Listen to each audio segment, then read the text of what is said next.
পৌঁছে দিও রোজায়। জোরে বলুন, কবে আসবে মদিনার পাইগাম, গায়ে বাঁধবো হাজিদের হেরাম। কবে আসবে মদিনার পাইগাম, গায়ে বাঁধবো হাজিদের হেরাম। আমি ঘুরবো মদিনার চারিপাশ, আমি ঘুরবো মদিনার চারিপাশ, দু চোখে দেখবো সবজে গুম্বাদ। আমি ঘুরবো মদিনার চারিপাশ, দু চোখে দেখবো সবজে গুম্বাদ। আমি লিখবো চিঠি দেব তোমায়, পাখি পৌঁছে দিও রোজায়। ব্রাদার মিল্লাত ইসলামিয়া, খুব অল্প সময় পবিত্র কালামুল্লাহ শরীফ থেকে আমি আপনাদের সামনে আয়াতে কারিমা তেলাওয়াত করেছি। আল্লাহ পাক বলতে আছেন, কুল ইন কুনতুম তুহিব্বুনাল্লাহ ফাত্তাবিউনি ইউহিব্বুকুমুল্লাহ। যে কোরআন আল্লাহ রাব্বুল আলামিন আমাদেরকে উপহার স্বরূপ দিয়েছেন, আল্লাহ পাক বলতে আছেন, এই কোরআন যদি তোমরা পড়তে থাকো কখনো গোমরাহ হবে না, পথভ্রষ্ট হবে না, যদি কোরআন সঠিকভাবে তেলাওয়াত করো। কারণ আল্লাহ পাক বলতে আছেন, এই গ্রন্থ এমনই একটি কিতাব, এই কিতাবটি এমনই একটি গ্রন্থ, কিতাব হলো এটাই যে কিতাবের মধ্যে কোনো রকমের সন্দেহের অবকাশ নেই। বলুন সুবহানাল্লাহ। আল্লাহ পাক সূরা বাকারার দ্বিতীয় আয়াতে বলতে আছেন, যালিকাল কিতাবু লা রাইবা ফি, ये वो किताब है जिसमें कोई शक नहीं। এটা ওই গ্রন্থ, এটা এমন একটি কিতাব যার মধ্যে ভুল তো দূরের কথা, কোন রকমের সন্দেহের অবকাশ নেই। জোরে বলে, সেই পবিত্র কোরআন সুবহানাল্লাহ আমরা অনেকে পড়তে জানি না, আর চেষ্টাও করি না যে আলিম ওলামাদের কাছে গিয়ে একটু মুখস্থ করি, চেষ্টা করি যে হুজুর কিভাবে কোরআন তেলাওয়াত শিখবো। এই আগ্রহ নেই। সামনে মাস যে আসছে আমাদের মাঝে, এই মাসটি সম্পর্কে আমরা সকলে অবগত, সকলে আমরা জানি যে মাস আসছে, সে মাসটা হলো পবিত্র রমাদানুল মুবারক মাস। এই মাস সুবহানাল্লাহ বরকতপূর্ণ, ফজিলতপূর্ণ মাস, গুনাহ মাফ করার মাস এবং নেকি কামানোর মাস। এই বিষয়ে বিস্তারিত আলোচনা সুবহানাল্লাহ আপনারা শুনতে পাবেন। তবে আমি বলবো একটাই কথা, যে আল্লাহ পাকের পবিত্র কালামুল্লাহ শরীফ, এই কোরআন শরীফ কমপক্ষে আপনি চেষ্টা করবেন যে কমপক্ষে যেন কোরআনটা শিক্ষা আলিম ওলামাদের কাছে যাবেন। আজকে দেখুন না কত সুন্দর স্টেজকে সাজিয়ে, এত সুন্দর ভাবে আল্লাহ রাসূলের মাহফিলকে সাজিয়েছে। আমি অত্যন্ত খুশি যিনারাই এই মাহফিলকে সাজিয়েছেন, যে যেভাবে সহযোগিতা করেছে, কমিটি থেকে নিয়ে কেউ টাকা দিয়ে, বুদ্ধি দিয়ে, শ্রম দিয়ে, যে যেভাবে সহযোগিতা করেছে, আল্লাহ পাক যেন সকলের দানকে কবুল করেন। সকলে পড়ুন আমিন।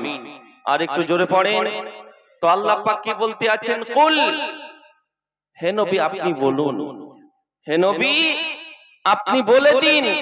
কি বলতে বলছেন? ইন কুনতুম তুহিব্বুনাল্লাহ, আমি আল্লাহ, আমাকে যারা মুহাব্বত করতে চাই, ভালোবাসতে চাই। কাকে বলতে চাইছেন? আল্লাহ পাক নবীকে বললেন, নবী পাককে দিয়ে বলা করাচ্ছেন কাদেরকে? আমাদেরকে। কুল ইন কুনতুম তুহিব্বুনাল্লাহ ফাত্তাবিউনি ইউহিব্বুকুমুল্লাহ। হাবিব নবী গো আপনি বলে দিন, আমি আল্লাহ, আমাকে যারা ভালোবাসতে চাই, আমাকে যারা মুহাব্বত করতে চাই, আমাকে যারা প্রেম করতে চাই, তারা জানো আপনাকে ভালোবাসে, আপনাকে মুহাব্বত করে, আপনাকে উলফাত করে, আপনাকে প্রেম করে নেয়। আপনি যাতে রাজি হবেন আমি আল্লাহ তাতেই রাজি। বলুন সুবহানাল্লাহ। আল্লাহ পাক কোরআন শরীফের মধ্যে আবার বলেছেন, অনেকেই মনে করে যে ডাইরেক্ট আল্লাহকেই ভালোবাসবো, অন্য কাউরি মাধ্যম ধরবো না। ডাইরেক্ট আল্লাহকে মহব্বত করব, আল্লাহকে ধরবো, আল্লাহর সঙ্গে কন্টাক্ট করব, আল্লাহকে প্রেম করব, আর কাউরি মাধ্যম দরকার নেই। কিন্তু কোরআনে কি বলতে আছে? কোরআন বলতে আছে মাইয়ুতির রাসূলা ফাকাদ আতা আল্লাহ, जिसने रसूल की इताअत की उसने अल्लाह की इताअत की। যে রাসূলের ইত্তেবা করলো, রাসূলের पैरवी করলো, নবীকে ভালোবাসলো, সে আল্লাহর ইত্তেবা করলো, আল্লাহকে ভালোবাসলো। বলো সুবহানাল্লাহ। তাহলে নবীকে বাদ দিয়ে আপনি যতই ভাবেন যে আল্লাহকে পাবো, আল্লাহকে মহব্বত করব, কারণ নবী ছাড়া আল্লাহ পাওয়া যাবে না। এবার চলে আসুন, যে অনেকের প্রশ্ন হতে পারে, হুজুর নবীকে ধরবো তবে আল্লাহকে পাবো, তাহলে নবীকে ধরতে গেলে কোনো মাধ্যম আছে নাকি? কোনো মাধ্যম রয়েছে নাকি? ইয়া রাসূলুল্লাহ, ইয়া হাবিবাল্লাহ, নবী গো, আপনাকে ধরতে গেলে কোনো মাধ্যম আছে নাকি? আপনাকে মোহাব্বত করতে গেলে কোনো মাধ্যম আছে নাকি? কাউকে ধরতে হবে নাকি? কাউকে মোহাব্বত করতে হবে নাকি? আল্লাহ পাকের প্রিয়তম হাবিব বলতে আছেন, নবী পাক বলতে আছেন, হ্যাঁ হ্যাঁ আমি নবী, আমাকে মোহাব্বত করতে হলেও মাধ্যম রয়েছে, আমাকে প্রেম করতে গেলেও মাধ্যম রয়েছে। নবী পাক বলতে আছেন, আল উলামা ওয়ারাসাতুল আম্বিয়া, উলামাগণ হলো আমার ওয়ারিস, তাদেরকে তোমরা ধরে নাও, তাদেরকে মোহাব্বত করে নাও, তাদেরকে উলফাত করে নাও। তারা যদি খুশি হয়ে যায়, আমি নবী খুশি হয়ে যাব। আমি নবী, আমাকে মোহাব্বত করা হবে, কারণ হুজুর গাউসে পাক বড় আলিমে দ্বীন ছিলেন, হুজুর খাজা গরিব নওয়াজ বড় আলিমে দ্বীন ছিলেন, হুজুর আলা হযরত বড় আলিম ছিলেন। বাবা, ইনাদেরকে মোহাব্বত করার জন্য বলছেন, ইনাদেরকে প্রেম করার জন্য বলেছেন, কারণ ইনাদের মাধ্যমেই নবীর ঠিকানা আমরা পেয়ে যাব। তাহলে ইনাদেরকে ধরতে হবে, ইনাদের মাধ্যমে আমরা পাবো নবীকে। জোরে বলেন সুবহানাল্লাহ। নবী যখন মিরাজে গেলেন, যে মাসটি অতিবাহিত হলো রজব, যে মাস চলছে এখন শাবান, আসবে যেটা রমাদান, তো যে মাস সুবহানাল্লাহ আল্লাহ তাবারাক ওয়া তাআলার প্রিয়তম হাবিব কোথায় গেছিলেন? আল্লাহর দিদারে, আল্লাহ পাক ডেকেছিলেন মিরাজে। আমারও আপনার নবী পাক সাহেবে লাউলাক সাল্লাল্লাহু তাআলা আলাইহি ওয়াসাল্লাম মিরাজে যাওয়ার পরে কি করলেন? নামাজ নিয়ালেন। কত রাকাত? সর্বপ্রথম আল্লাহ পাক দিলেন 50 ওয়াক্তের নামাজ। জোরে বলে। তারপরে 9 বার যাওয়া আসা শেষ, যখন তিনি আল্লাহ পাক শেষে দিলেন 5 ওয়াক্তের। জোরে বলেন সুবহানাল্লাহ। আর এই 5 ওয়াক্তের নামাজ আল্লাহ পাক বলতে আছেন, হাবিব 50 ওয়াক্তের নামাজে যে বেনিফিট ছিল, যে নেকি ছিল, আমি এই 5 ওয়াক্ত নামাজের মধ্যে সম্পূর্ণ বেনিফিটটা আমি ভরে দিলাম, ঢুকিয়ে দিলাম। বলুন সুবহানাল্লাহ। কিন্তু এই 5 ওয়াক্ত নামাজ পড়ার মুসল্লি আমরা ঠিকমতো পাই না বাবা। আলিম ওলামাগণ 5 ওয়াক্তের মুসল্লি দেখছি খুব কম বিভিন্ন জায়গায়। আপনাদের তো আলহামদুলিল্লাহ এখানে অনেক মুসল্লি আছে, বিভিন্ন জায়গায় দেখি, অন্যান্য জায়গাও তো যেতে হয়, মুসল্লির সংখ্যা খুব কম। আব্বাজি ও ভাই জানেরা, আপনারা চলে আসুন। নামাজ আমাদেরকে পড়তে হবে কেমন, নামাজ কেমন পড়া দরকার। নবী পাকের সাহাবী হযরতে আলী রাদিয়াল্লাহু তাআলা আনহু নামাজ তিনি পড়েছেন, আল্লাহু আকবার কবীরা নামাজ পড়েছেন। তো দাঁড়িয়ে আছেন, তো সাহাবায়ে কেরামগণ চিন্তা করছেন যে আলী দাঁড়িয়ে আছেন না মসজিদের পিলা। জোরে বলে। আব্বাজি ও ভাই জানেরা, শুধু তাই নাই, নবী পাকের জামাতা শেরে খোদা হায়দার কাররার হযরতে আলী রাদিয়াল্লাহু তাআলা আনহু কেমন নামাজ পড়েছেন, কেমন আল্লাহর ইবাদত করেছেন, আল্লাহকে কেমন মোহাব্বত করেছেন, কিভাবে নামাজ পড়েছেন। বাবা, যুদ্ধের ময়দানে হযরতে আলী যাচ্ছেন, যুদ্ধের ময়দানে যাওয়ার পরে যুদ্ধ করতে আছেন, যুদ্ধ করতে করতে হযরতে আলীর পায়ের মধ্যে তীর লেগে যায়, তীর প্রবেশ করেছে, তীর ঢুকে গেছে। আব্বারা আমার, শুধু তাই নাই, হযরতে আলীর পায়ে যখন তীর ঢুকে গেছে, সাহাবায়ে রাসূলগণ তীরটাকে টান দিয়ে বের করে, টান দিতে থাকে। হযরতে আলী বলতে আছেন, ব্যথা লাগে, তোমরা তীরটাকে টান দিও না, তীরটাকে বের করার চেষ্টা করো না, কারণ আমি আলী, আমাকে ব্যথা অনুভব হয়, আমি ব্যথা অনুভব করি, আমার কষ্ট হয়, তোমরা তীর বের করো না। হযরত আলী রাদিয়াল্লাহু তাআলা আনহু যখন এই কথা বলেন, আমারও আপনার নবী পাক দো জাহানের বাদশা, দো জাহানের নেতা কি বলতে আছেন সাহাবায়ে রাসূলগণদেরকে, সাহাবায়ে কেরামগণ রিদওয়ানুল্লাহি তাআলা আলাইহিম আজমাইনদেরকে ডাকার পরে বলতে আছেন, ও সাহাবায়ে কেরামগণ শুনে নাও, ভালো করে শোনো, আমার আলীর পা থেকে এখন তোমরা তীর বের করো না, তীর বের করার চেষ্টা করো না, কারণ হলো একটাই, আমার আলী এখন ব্যথা পাবে, কখন তীর বের করবে সময় তোমাদেরকে বলে দিই, যখন আমার আলী নামাজের মধ্যে রত হবে, নামাজ যখন পড়তে আরম্ভ করবে, সাজদার মধ্যে চলে যাবে, আমার আলীর পা থেকে তোমরা তীর বের করে নেবে। আব্বাজি শুধু তাই নয়, তাই নয়, হযরতে আলী রাদিয়াল্লাহু তাআলা আনহু যখন আব্বার আমার নামাজ আরম্ভ করেছেন, নামাজ পড়তে আছেন, বাবা রুকুতে গেছেন, রুকু থেকে ওঠার পরে যখন সাজদায় গেছেন, হযরতে আলী রাদিয়াল্লাহু তাআলা আনহু যখন সাজদার মধ্যে চলে গেছেন, আব্বার আমার নবী পাকের হুকুম মোতাবেক, নবী পাকের অর্ডার মোতাবেক হযরতে আলীর পা থেকে তীরটাকে টান দেয়। সাহাবায়ে কেরামগণ তীরটাকে যখন টান দিতে আছে, বাবা তীরটাকে টান দিতে আছে, টান দিতে দিতে তীরের সঙ্গে অনেকগুলো গোস্ত চলে আসে রে বন্ধু। শুধু তাই নয়, তাই নয়, পুরো চাই নামাজের পাটি রক্তাক্ত হয়ে গেছে। হযরত আলী রাদিয়াল্লাহু তাআলা আনহু পুরো নামাজ পড়তে আছেন বাবাজি, কোন মুখের মধ্যে আওয়াজ নাই, আল্লাহকে খুশি করতে রাজি, কারণ as-সালাতু মিফতাহুল জান্নাহ, নামাজ হলো জান্নাতের চাবি। জোরে বল, নামাজ হলো জান্নাতের চাবি। as-সালাতু মিরাজুল মুমিনিন, নামাজ হলো মুমিনদের জন্য মিরাজ। আব্বারা আমার হযরতে আলী নামাজ পড়তে আছেন, তীর বের হয়ে গেছে, গোশত চলে এসেছে, পুরো যাই নামাজের পাটি রক্তাক্ত হয়ে গেছে, তারপরেও হযরতে আলী নামাজ পড়ছেন।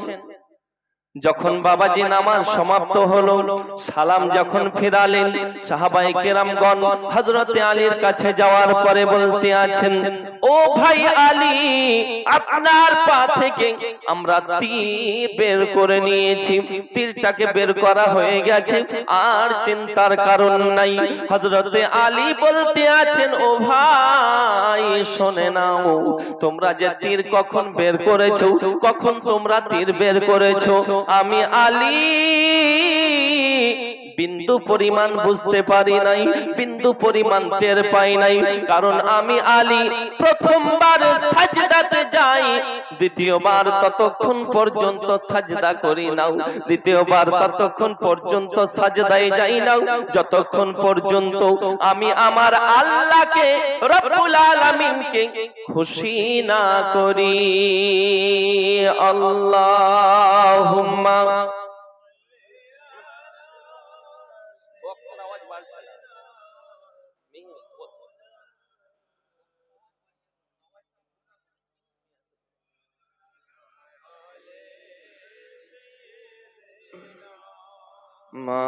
মাওলানা সাল্লু আলা,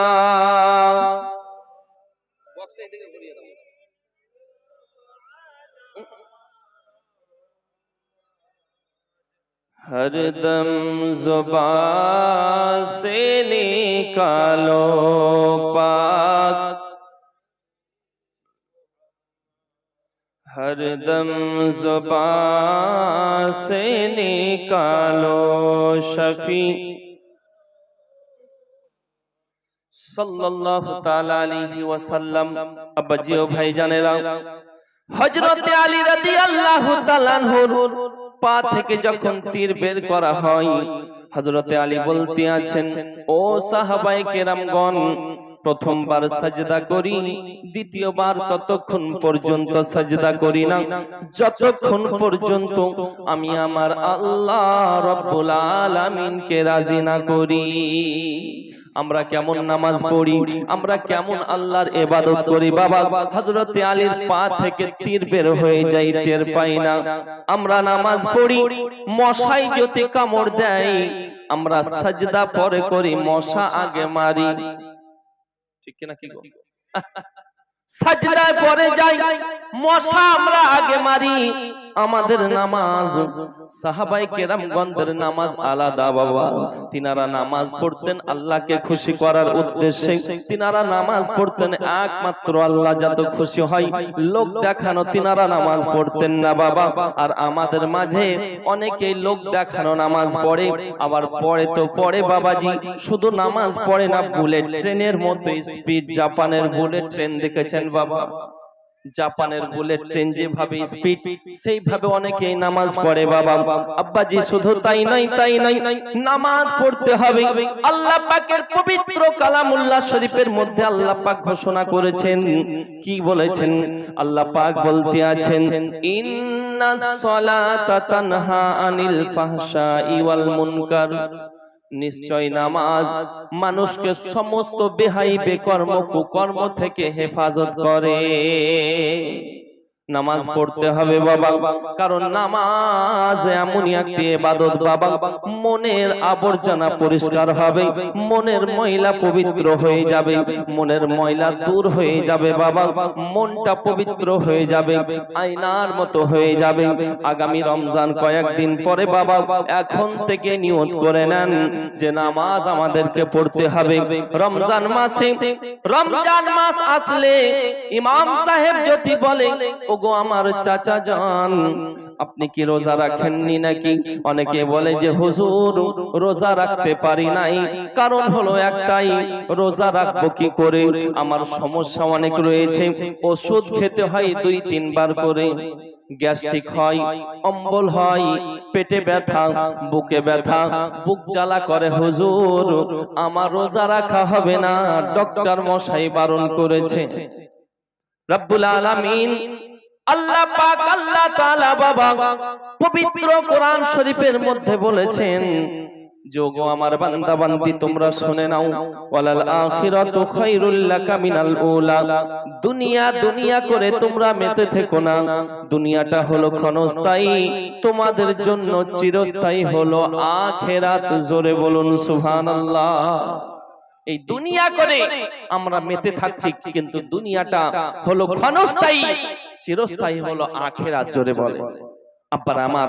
শুধু তাই নয়, তাই নয়, আমরা আপনার নবী পাক সাহেবে লাউলাক সাল্লাল্লাহু তাআলা আলাইহি ওয়াসাল্লাম বলতে আছেন যে আনা মাদিনাতুল ইলমি ওয়া আলিয়ুন বাবুহা, আমি হলাম ইলমের শহর, আমি হলাম ইলমের দরিয়া, আর সেই দরিয়ার দরওয়াজা, সেই শহরের দরওয়াজা গেট হলো হযরতে আলী। বলুন সুবহানাল্লাহ।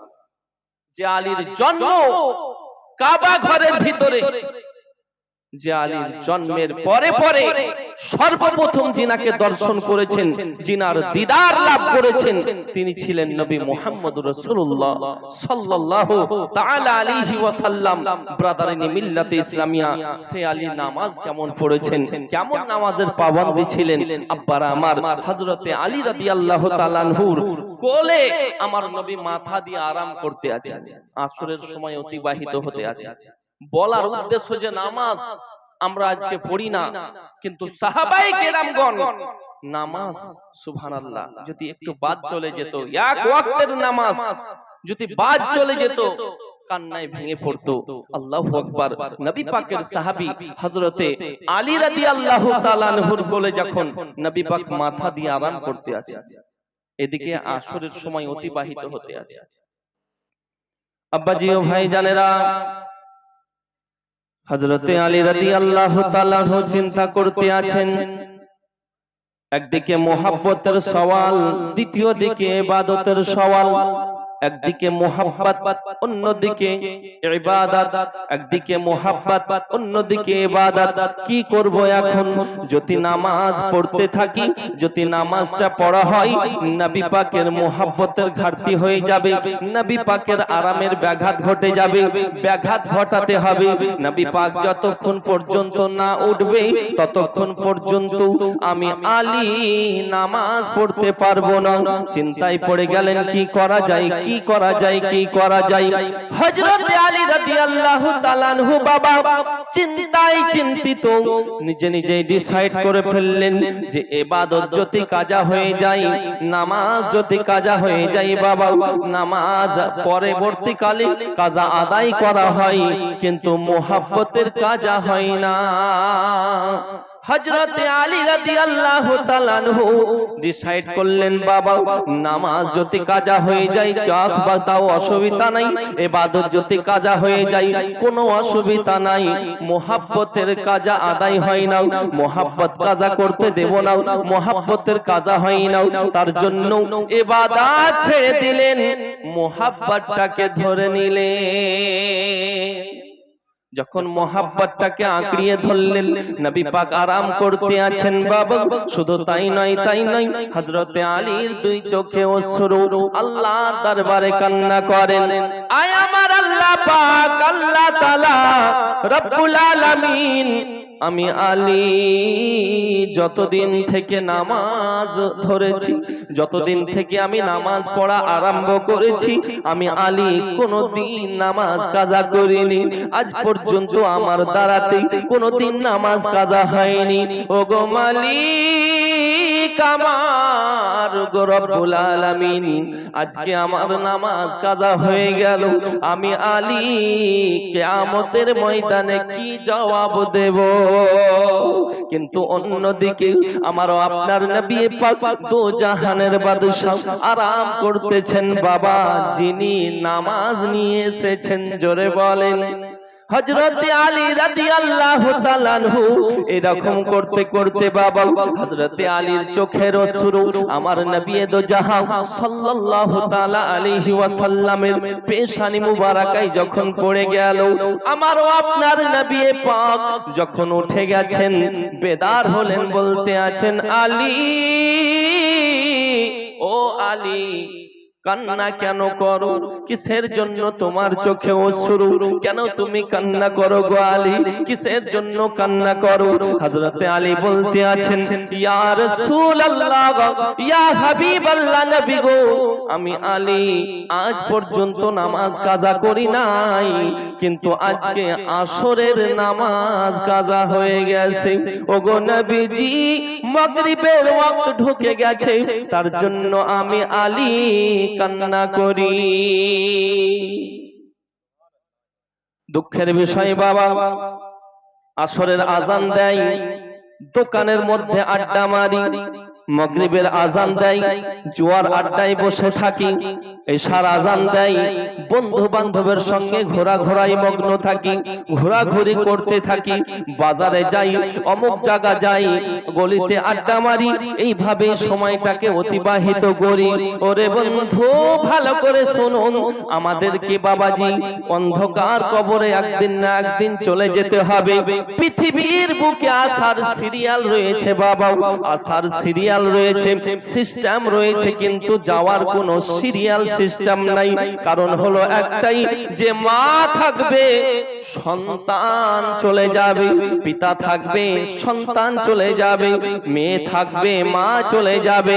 কারণ কাকে কখন আল্লাহ পাক ডাকবেন, কার কখন রূহ কবজ হবে, আত্মা কবজ হবে, কেউ বলতে পারবে না।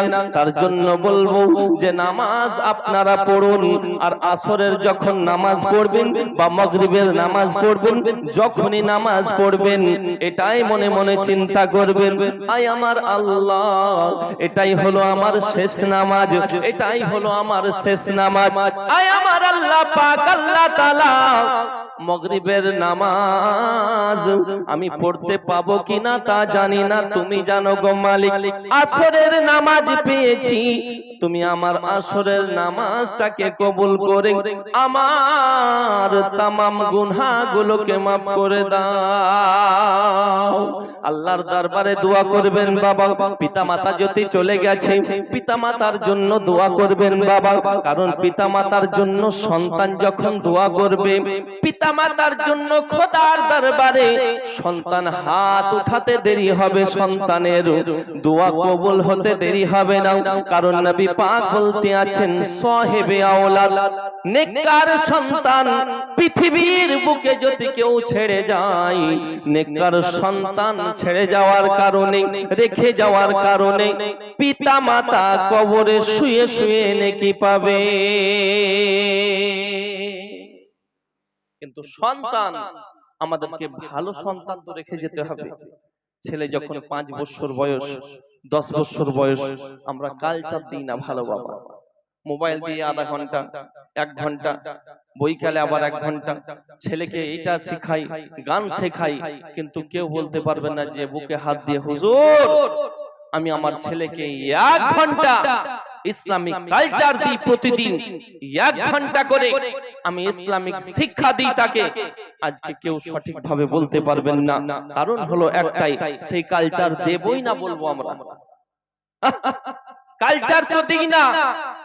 আপনার সন্তানকে ডক্টর, মাস্টার, ইঞ্জিনিয়ার, প্রফেসর, যেটা খুশি আপনি বানান, আমি বারণ করব না। কিন্তু আমি বলি প্রায় জায়গায় যে সন্তানকে কমপক্ষে ইসলামিক কালচার তার দিমাগে যেন ভরতে হবে, তার দিমাগে ইসলামিক শিক্ষা তার দিমাগে ভরতে হবে।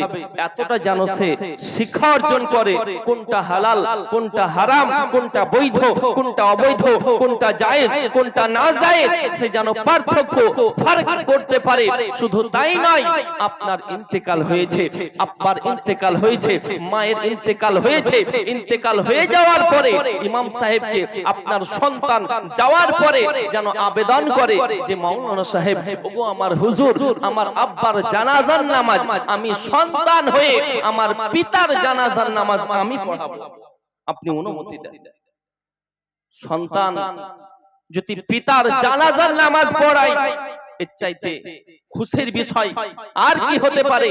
আব্বারা আমার, কিন্তু সন্তান এমন রেখে যাচ্ছেন যে জানাজার নামাজের নিয়ত তো দূরের কথা, মাটি দেওয়ার দোয়া পর্যন্ত মুখস্থ নাই।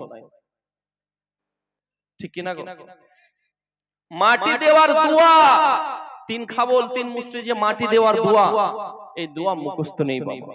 শুধু বুঝতে পারলেন অনেকের মুখস্থ নাই, অ্যাক্টিং করে, মাটি নেওয়ার পরে বুঝতে পারলেন এইভাবে ধরে থাকে, মনে হবে কোরআন খতম করছো কবরের সামনে, এইভাবে মুখ নড়াতে থাকে। মিনহা খালাকনাকুম ওয়া ফিহা নুঈদুকুম ওয়া মিনহা নুখরিজুকুম তারাতান উখরা। এই যে 3 খাবল 3 মুষ্টি মাটি কবরের মধ্যে দিবেন, কিন্তু তার সঠিক নিয়ম জানা নেই। দুঃখের বিষয়, এমন সন্তান আপনি রেখে যাচ্ছেন যে আপনি কবরে চলে গেছেন। যদি সন্তান সঠিক রেখে যান, সাহেবে আওলাদ, নেককার সন্তান পৃথিবীর বুকে রেখে যাওয়ার কারণে পিতামাতা কবরে শুয়ে শুয়ে নেকি পাবে।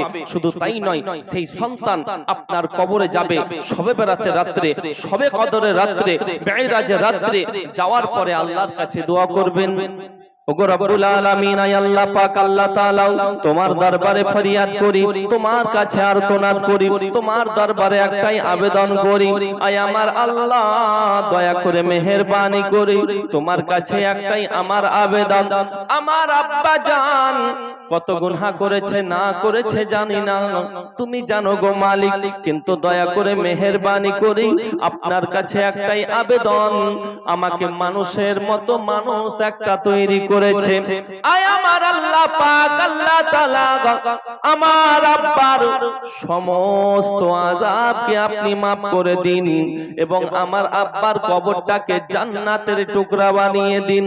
ওগো মালিক আমার, দয়া করে মেহেরবানি করে তোমার দরবারে আমি তার সন্তান হয়ে তোমার দরবারে এই দোয়া করি, তোমার বারগাহের মধ্যে প্রার্থনা করি, দয়া করে মেহেরবানি করে আমার এই দোয়া কবুল করে নিন। সন্তানের দোয়া, হাত উঠবে, দোয়া করতে দেরি হবে, আল্লাহর দরবারে দোয়া কবুল হতে দেরি হবে না। তার জন্য বলবো সন্তানকে ভালো শিক্ষা দেবেন, সন্তানকে ইসলামিক কালচার দেবেন, কারণ তালিবুল ইলমি ফারিদাতুন আলা কুল্লি মুসলিমিন ওয়াল মুসলিমা। ইলম হাসিল করা হলো নারী এবং পুরুষ উভয়ের জন্য ফরজ। জোরে বলেন, নারী এবং পুরুষ উভয়ের জন্য ফরজ। তাই ইলম হাসিল করতে হবে, জ্ঞান অর্জন করা একান্তই জরুরি। ব্রাদারিনী মিল্লাতে ইসলামিয়া, আজকে পৃথিবীর বুকে অনেক যুবক ভাইরা ভটকে যাচ্ছে জ্ঞান না থাকার কারণে, ইলম না থাকার কারণে। কারণ ইন্নাশ শাইতানা লিল ইনসানি আদুউম মুবিন, নিশ্চয় শয়তান মানুষের খোলা দুশমন। শয়তান মানুষের খোলা দুশমন, প্রকাশ্য দুশমন।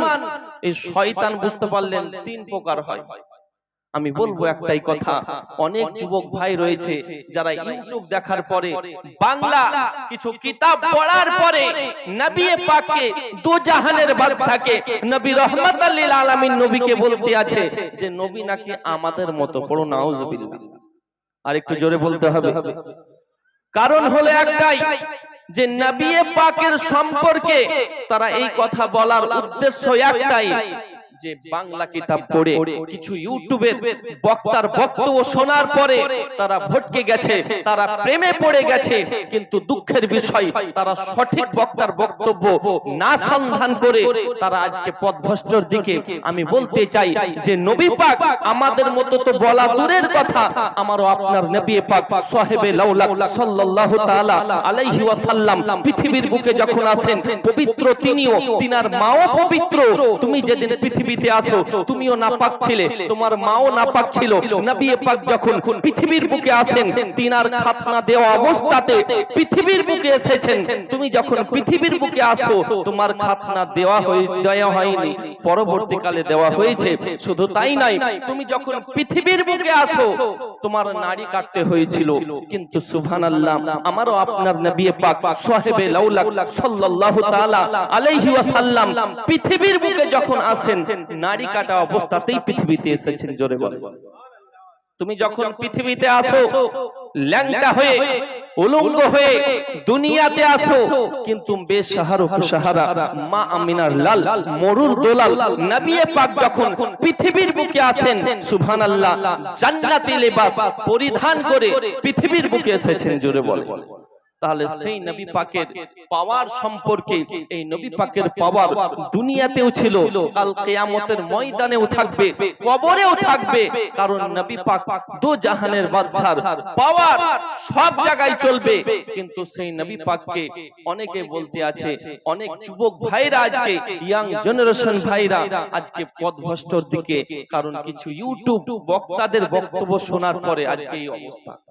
দুঃখের বিষয় ব্রাদারিনী মিল্লাতে ইসলামিয়া, যে নবী পাকের বুঝতে পারলেন যে একটা চুলের সমতুল্য আমরা হতে পারবো না, নবী পাকের কদমের ধুলোর সমতুল্য আমরা হতে পারবো না। কারণ নবী পাকের চুল থেকে নিয়ে পায়ের নখ পর্যন্ত সমস্ত কিছু ত্রুটি মুক্ত। কি ত্রুটি মুক্ত, মুবারক পায়খানা, পেশাব মুবারক, সমস্ত কিছু থুতু মুবারক নবী পাকের। তার জন্য গজলে বলে কে নূরে মুহাম্মদ রাসূল আরবি নাইবে পরওয়ার, জিবরাইল চুমে যার দরবার। জোরে বলুন, এই আওয়াজ হবে না, আর একটু জোরে বলুন। নূরে মুহাম্মদ রাসূল আরবি নাইবে পরওয়ার, জিবরাইল চুমে যার দরবার। নবী না হলে তৈরি হতো না এ বিশ্ব জাহান। এই কথাটি পবিত্র হাদিসে রয়েছে প্রমাণ। জোরে বলুন। নবী না হলে তৈরি হতো না এ বিশ্ব জাহান। এই কথাটি পবিত্র হাদিসে রয়েছে প্রমাণ। খুদ খোদাই প্রকাশ না করতেন, খুদ খোদাই প্রকাশ না করতেন পারোয়ার দেগার।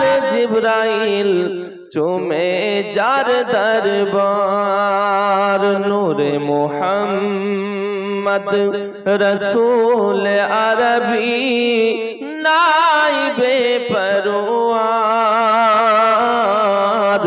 জিবরাইল চুমে যার দরবার। মোহাব্বতে বলেন নারে তাকবীর। যার কদম জমিনে পড়িলে দুনিয়ার হয় মেরাজ। রসুল পাকের জুত মুবারক আরশে আজিমের তাজ। যার কদম জমিনে পড়িলে দুনিয়ার হয় মেরাজ। রসুল পাকের জুত মুবারক আরশে আজিমের তাজ। সেই নবীর রওজা চুমিলে, সেই নবীর রওজা দেখিলে হবে জান্নাতের হকদার। জিবরাইল চুমে যার দরবার, নূরে মুহাম্মদ রসূল আরবি নাইবে পরওয়ার। জিবরাইল চুমে যার দরবার। আল্লাহুম্মা সাল্লি আলা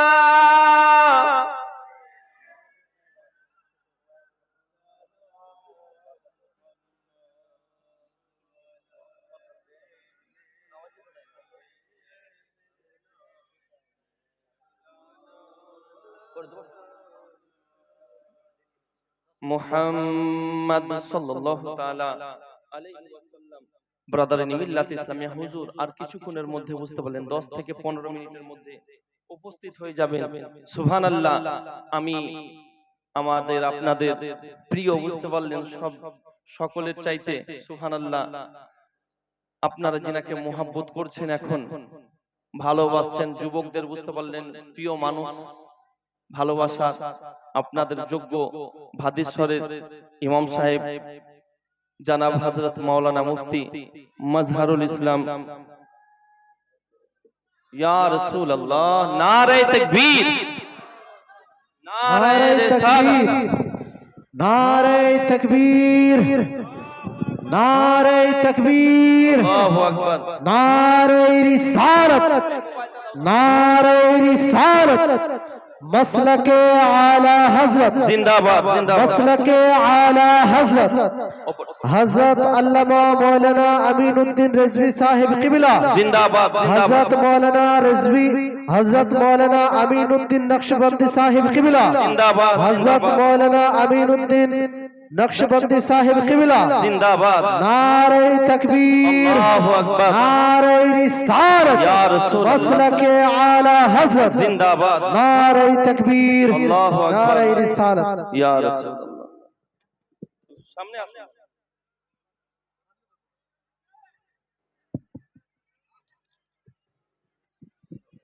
আপনারা নিজ নিজ জায়গায় বসে পড়ুন। দেখতে পাচ্ছেন যে এতদিন পর্যন্ত আপনারা জিনাকে মিডিয়ার মাধ্যমে বা মোবাইলের মাধ্যমে, ইউটিউবের মাধ্যমে জিনার গজল শুনেছেন, জিনার ওয়াজ শুনেছেন, আজকে আপনাদের সম্মুখে হাজির হয়েছে। মন ভরে প্রাণ ভরে আপনারা শুনবেন। একটু চুপচাপ বসে পড়ুন, কথা বলবেন।